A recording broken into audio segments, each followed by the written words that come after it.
Hello, my name is Issiah Goodman, and the art piece that I want to present today is the Lewis Hoard of Game Pieces. The Lewis Hoard of Game Pieces is a collection of 93 gaming pieces, which set features ranging from intricately crafted chess sets to tokens used for other types of games. They were crafted in the late 12th to early 13th century, supposedly in Trondheim, Norway.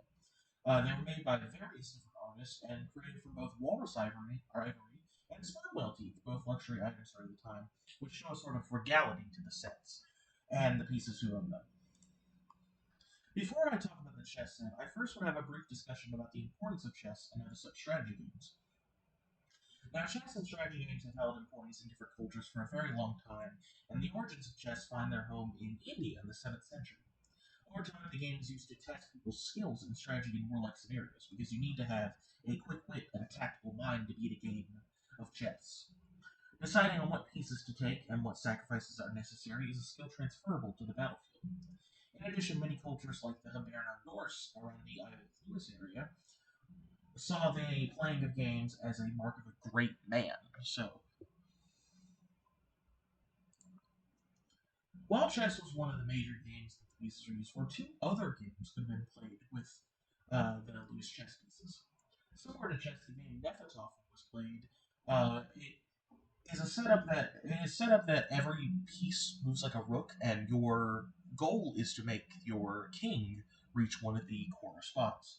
Another game that people played with such pieces is called the Game of Tables, which is similar to modern day backgammon.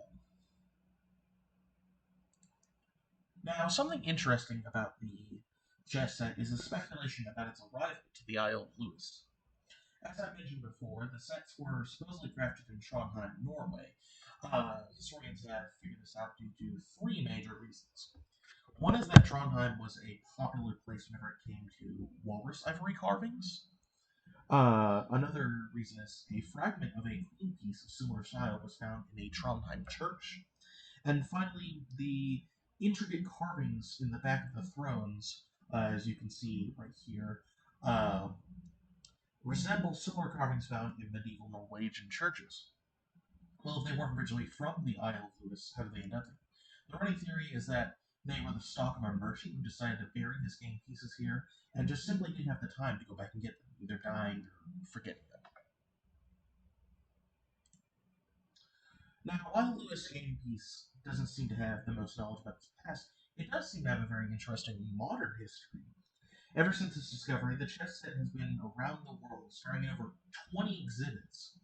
And another very interesting thing is that it has appeared in many different movies, as like Harry Potter and the Sorcerer's Stone, The Lion in the Winter, and Lego Soup.